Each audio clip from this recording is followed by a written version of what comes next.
So, ito yung pagka magbubukas sara. Ayan. So, ito yung ating current. And then, ito naman yung window. Pwede mong buksan para may hangin. Although, this is only for stairs. It's good to have a little air and bright coming from outside. Ayan. And this is actually a one-way mirror. Ayan. Tapos, may screen din naman siya. Kung gusto nyo ng screen lang. Ayan. Okay. So, ayan yung baba.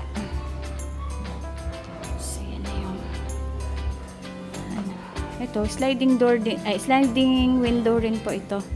And then yung kalahati niyan is jealousy, paikot. Yan. Para yung hangin pumasok while sa baba ay sealed naman. So no problem with water from the rain. Pasok tayo. Ayan po.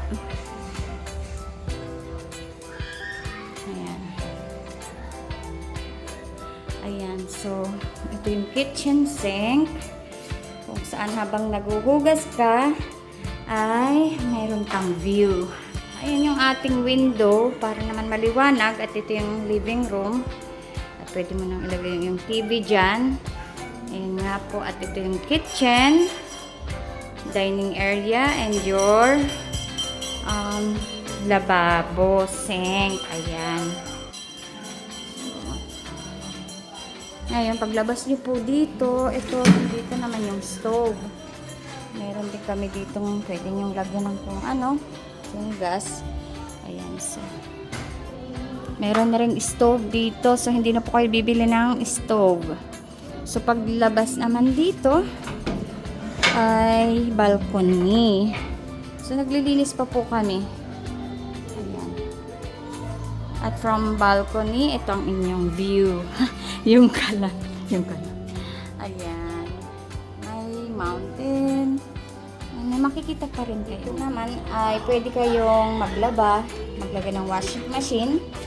Ayan. At dito pwede kayong magsampay. Diyan. At pwede rin dun sa taas ng stairs. Diyan namin sinasampay. Madaling matuyo kasi mainit yung yero. Ayan.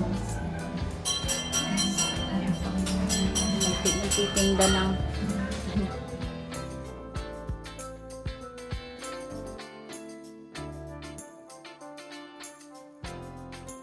problema para pag kayo ay merong habang nag-hangout dito, nagkakape, meron kayo music, ayan, hindi na problema, meron ng saksakan.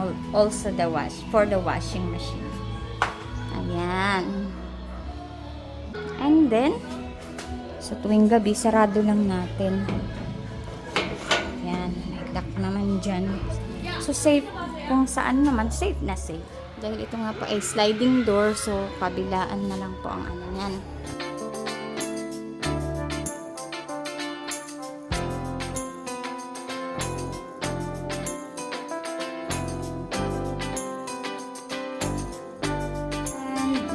Pwede rin dyan yung ilagay yung inyong TV. So, dito na rin po yung gamit na yan. Kung ano yung nakikita nyo, yan na rin po ay kasama sa pag-upa. So, pakiingatan nyo na lang po. Ano, para naman maganda rin yung inyong tinitirahan. Ayan. So, ito ay ang ating bedroom. Ito ang toilet, obviously. Kung saan, malinis na malinis. Ayan. So, alisin ko na lang yung mga ibang abubot. Pero yung mga mirror, lahat pa na nandito ay kasama na po yan. Ayan. Yung ating pong toilet, ayan, makikita nyo naman, napakalinis. Ito po yung ating shower. Ayan. May heater po yan para mas mabilis na lang ang inyong pagligo. Diba? So, dito naman, ang bedroom. Makikita nyo talagang ano to, safe. Dahil ito po ay merong mga lock na. Yan, aside from this one. Kayo. Like, yan. Yan. Tapos may dalawa pa po dito, and then may dalawa pa dito. So pag sinarado nyo, aba, sayang na po yung inyong ceiling. Meron siyang ceiling fan. Ayan. So dito po ay pwede ninyong gawing inyong office. Lalo na po kayo kung kayo ay working from home, this is the best for you. Kasi meron po kayong free Wi-Fi, internet, Converge Fiber. Ayan. So, binalot ko pa yung AC. Yan may AC po. And then, ito yung inyong bintana. Ayan. O, diba? Makikita nyo po sa labas.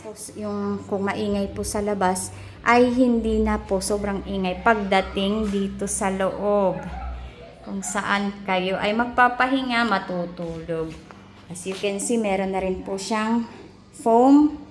So, bed na lang kailangan. And then, yan, side table. And cabinet na paglalagyan ng inyong mga damit.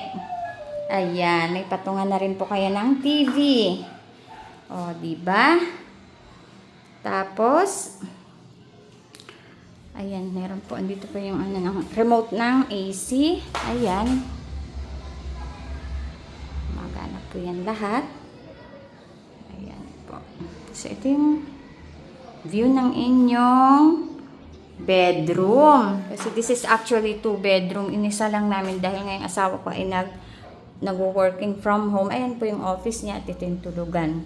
So, pagka-araw natutulog siya, sa gabi siya nagtatrabaho, nakakapagpahinga, nakakatulog ng maayos. Okay?